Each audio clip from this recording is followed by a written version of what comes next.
Hello, everybody. Good morning. Thanks for coming to the first session of the day. So, my name is Johnny Martinez, and I'm head of marketing and business development at a company called Shock Logic.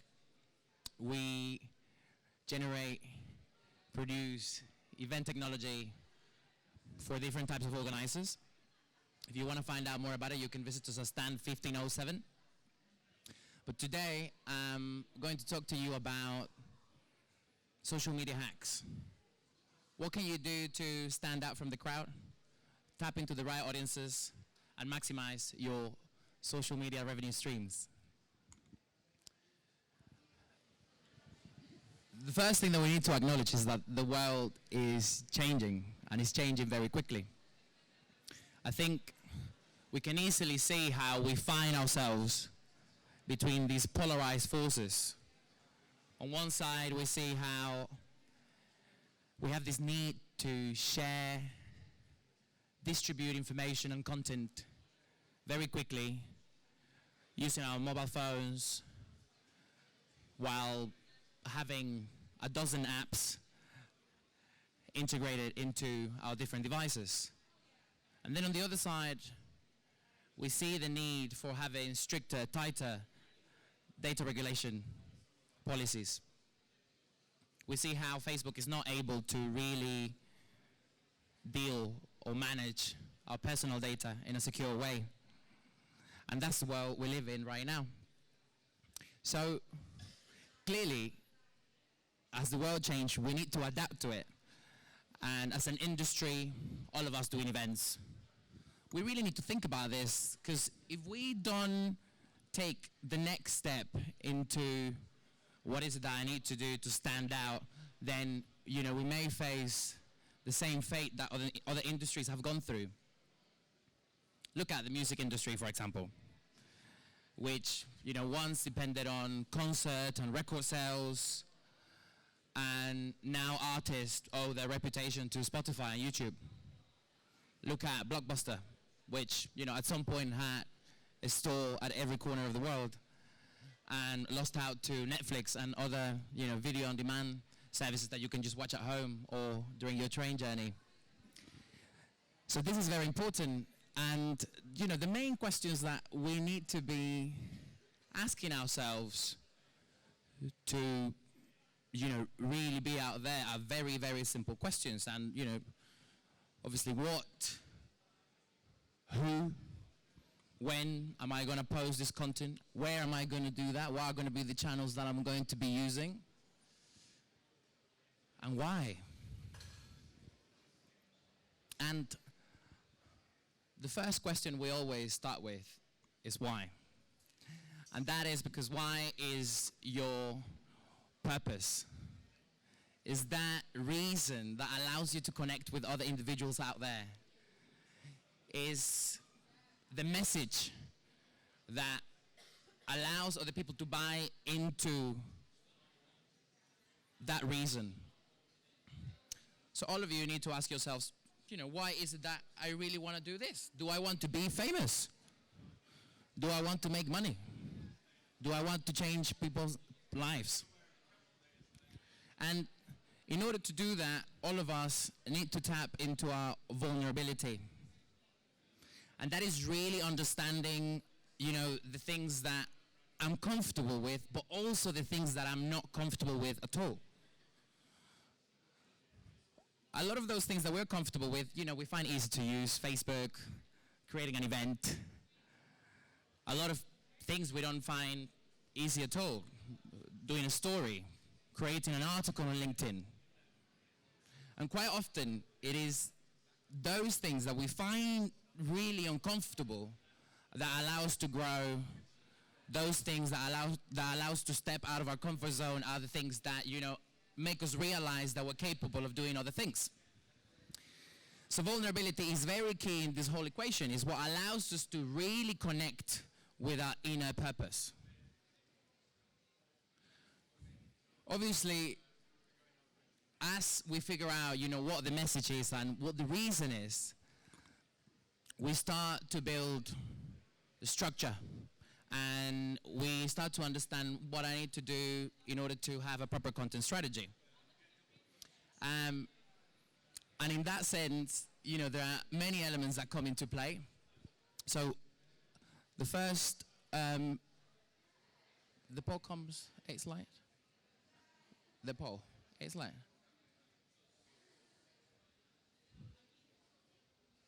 The poll comes in the 8 slide? Oh, he's there. Okay, great.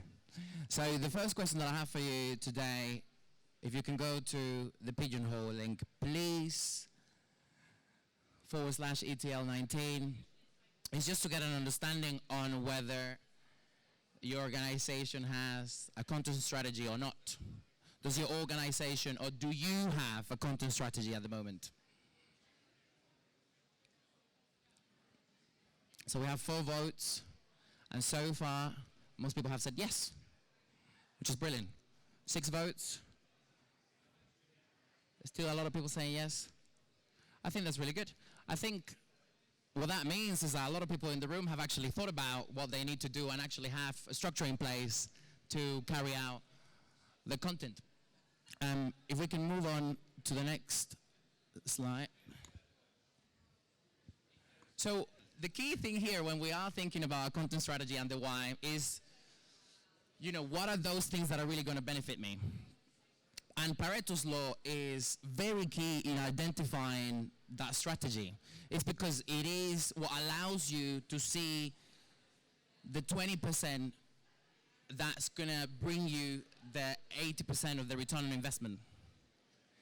So what that is when you look at all the platforms that are out there, when you look at all the different topics that you could talk about, when you look at the audiences that you could target, obviously you can't just communicate with everyone. So you need to decide who is it that I'm going to communicate with. And, it means you need to become niche. It means you need to really understand that, there are only a few people out there that will really allow you to grow and create more traffic. So Pareto's law is very important in that sense. And then the other thing is that as we navigate the world of social media, we need to understand that whatever content we create, any of the interactions that we have to be win-win. So what that means is, as I create content, as I go into any specific interaction, I know that this has to benefit the other side as well. It can't all be me. It has to be a relationship. And we're going to be talking about this a little bit more. We're going to be talking about how win-win and Pareto's law allow you to have a more effective strategy throughout the whole way. And so the next thing that you need to identify, the next question, the most next immediate question is, what is it that you're going to be talking about? And, what are the topics that I'm going to concentrate on? So the first key thing is that anything you talk about, you need to know your shit. You can't just show up and pretend you know something because you've read a few articles. You have to really, really become an expert. And this is key as we go about choosing our topics and we go about understanding, what people really want to hear. People are able to pick up bullshit straight away. And they see when you're not genuine. And they see when you haven't done your homework. It is very important that whatever you talk about, you know what you're talking about. So the way I usually do it is that I identify trends. And these are the trends that I tend to concentrate on throughout the whole year. And obviously there are a number of topics. I'm not going to go through all of them. You can see them on screen. And, these are hot topics. These are topics that a lot of people are talking about. The reason why I choose 7 is because my brain can only remember 8 things at the same time. So I have 7 fixed topics and I have 1 random topic that I throw in whenever I feel a little bit more creative. And once you identify your topics, you say, okay, now I know the content. I'm going to go find out the information. Remember, connect with your why. These have to be issues that you are actually passionate about. Because all of these things I am genuinely passionate about. Now, where can we find the inspiration? So, there are many blogs, there are many sites out there that you can refer to. These are some of the ones that I recommend. Just to give you an idea, the Event Manager blog is the biggest content blog in our industry. It is now part of Skift, the wider travel and hospitality publication. And it is really interesting because it means that events and event tech will become mainstream into the whole business tourism industry conversation. And then there are a number of other blogs. I'm particularly a fan of Corbin Ball. He's been in the industry for a very long time. Anyone interested in event technology should follow him. Obviously, Event Industry News, which is the media organization directly associated with Event Tech Live. A lot of very good content. If you're not following them right now, you should. The Mice blog, which is run by Irina, a very good friend of mine. What we do now is that apart from running a lot of these articles, a lot of these blogs, we repurpose a lot of the content that we find in these sites, and then we create new mediums, like Twitter chats, for example. So something that we do with the Mice blog at the moment is that we've created a hashtag EventProfsTalk every Monday at 9 p.m. UK time. There is a space for event organizers to join in on a conversation. We choose a specific topic, and for an hour we talk about that following the hashtag. It's very interesting because then this becomes content that we can repurpose into different things. And we get a lot of feedback from people on, a series of different issues. So this is one of the things that you can do when you are looking to engage people into a wider conversation. This, I'm sure you've read this before. This obviously tells us that content is king. And today, what we talk about, this is what people are interested in. You want to educate yourself? It's because of the content that you read. At the same time, content is one thing. But as we know here in England, there's no king without a queen. So conversation is important because the people out there are the ones carrying the content on your behalf. So as much as you identify what you want to talk about, you then have to go out there and see who is it that you're going to engage in the conversation. So we're going to go into the next poll, please. And if you can, again, go to pigeonhole.at/ETL19. So what describes you best? Is it association? Is it corporate? Are you an agency? Are you a venue, a DMO, press, other? Please.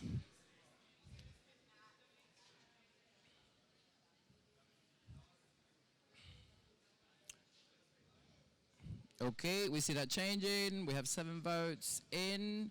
Very good. So, we have quite a good mix here in the room. The important thing why we do this is to really understand how is it that you manage content and what is the content that you really want to focus on. It's always good to know who is in the room. As I'm doing this presentation, I'm obviously talking to you, so you are my direct audience. And this is what gives me an understanding of who you are. What can you do to get the same understanding about the audience that you're trying to target? Social media, it's a constant game of generosity. Again, as I was saying earlier, it's all about win-win. So what this means is that if you want to go out there and create a lot of content, but you're not really getting anyone involved, you're not making any mentions, you're not really identifying some of the top people that will help you drive your traffic forward, then you're doing it wrong. And it is constantly giving back to other people, mentioning what other people do so they can also mention you in their content.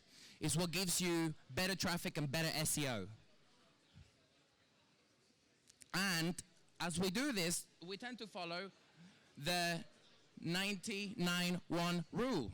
And what that tells you is, if you look at the content creation pyramid, at the top you find the 1% that's creating all of the content that you see on your channels. 9% are those that are reposting, resharing, modifying the content that other people create. And then 90% are lurkers. You know, like the creepy next door neighbor. So, some people in the audience might feel that way, but it is all about observation. You are there educating yourself, you're observing what's happening, but it is key to understand, because that 1%, those are the influencers. So the interesting thing about this is that, you know, who are these people and how do I get to know them? You may say, oh, I know who they are because they have a lot of followers.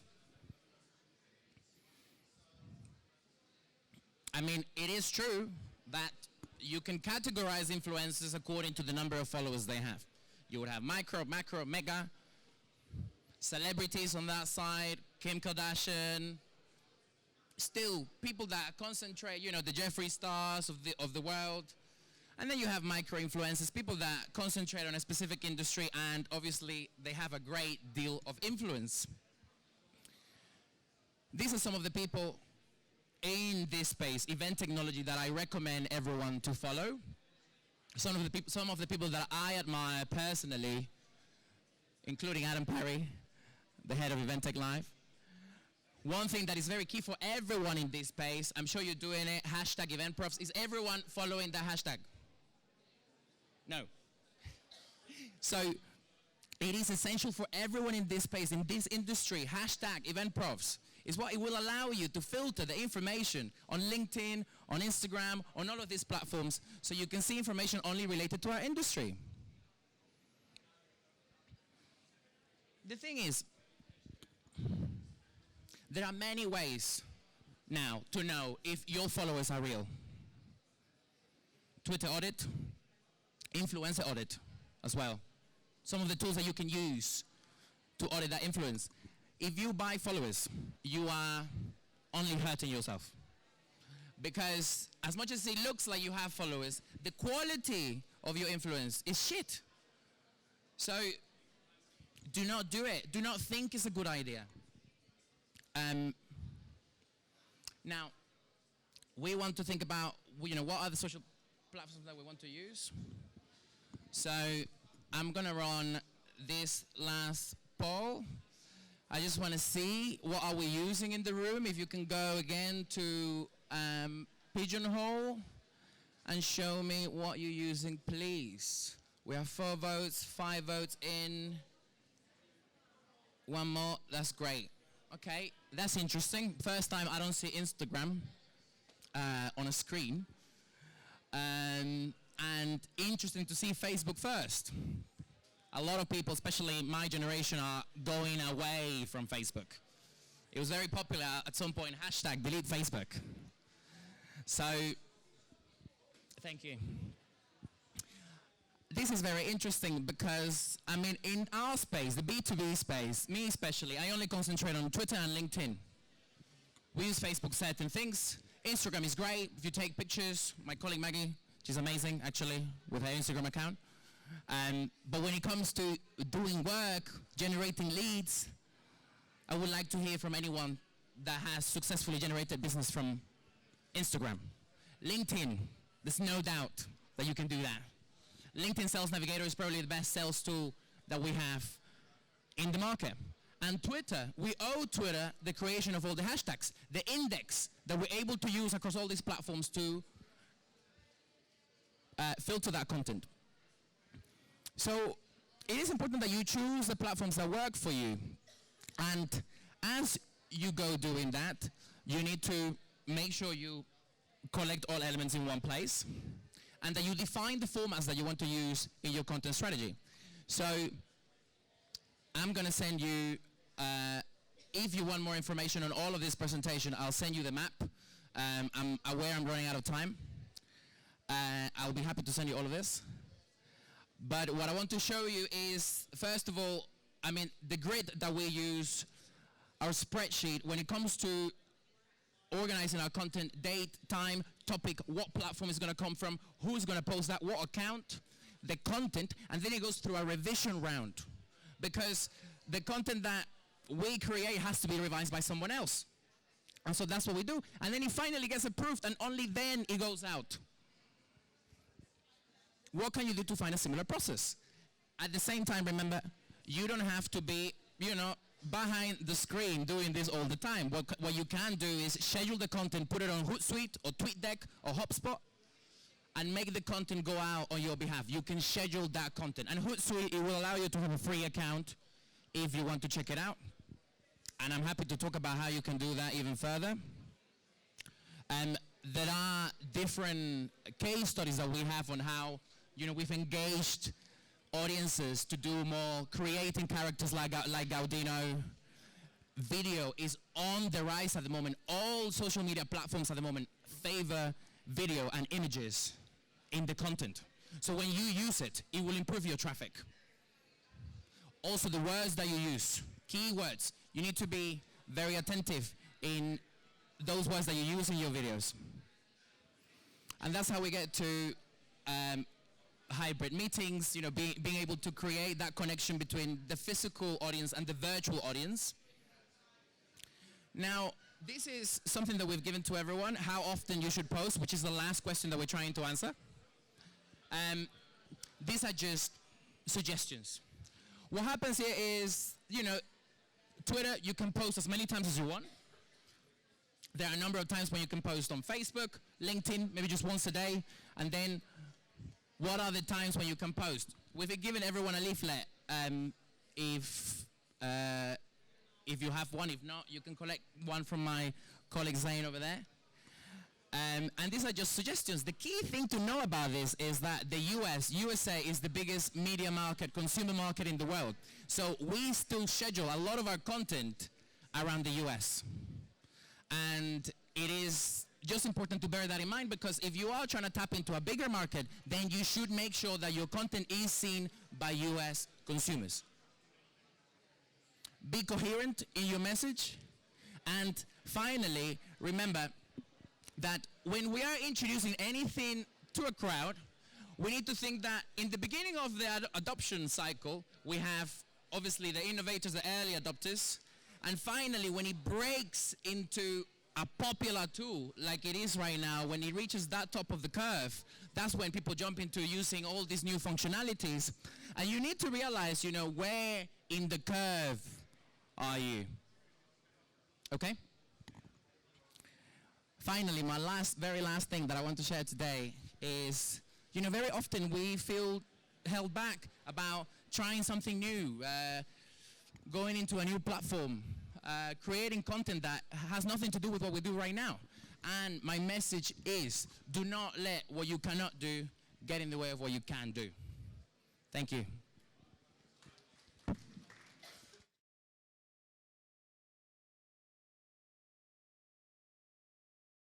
Great, thank you, Johnny. We'll do one question, and it is social media still effective for marketing an event to a niche B2B audience? How will the approach be different? Social media still effective for marketing? Right, so for promoting an event in a niche B2B audience, I think it's interesting because obviously if it's B2B, the key thing to think about is that the prominent B2B tools are LinkedIn and Twitter. So I would concentrate on that. And obviously if it's niche, then it's even better, because what you can do these days on Twitter and LinkedIn is that you can actually filter by specific parameters, how senior someone is, what industry they're in, and a lot of these things can allow you to do your targeting a little bit better. Something that happens a lot now on Twitter, for example, is that you can do polls, and you can ask people about a specific question on whether they agree on A, B, C, or D. And that already gives you a lot of feedback. So, for engaging people, for promoting your initiatives, I think it is still very, very relevant. If anything, social media is what allows you to overcome any difficulties that you may have around data protection. Because one thing that happens right now is that we say, well, I don't want to send too many emails because I don't want to spam people. But social media, that such thing doesn't exist. Because on LinkedIn, when you become someone's connection, you have, their approval to, create content, to promote what you do. And the same goes for Twitter. So, definitely. Sorry, so that's all we have time for. But if you guys have any more questions for Johnny, feel free to come up to him. Great, thank you so much.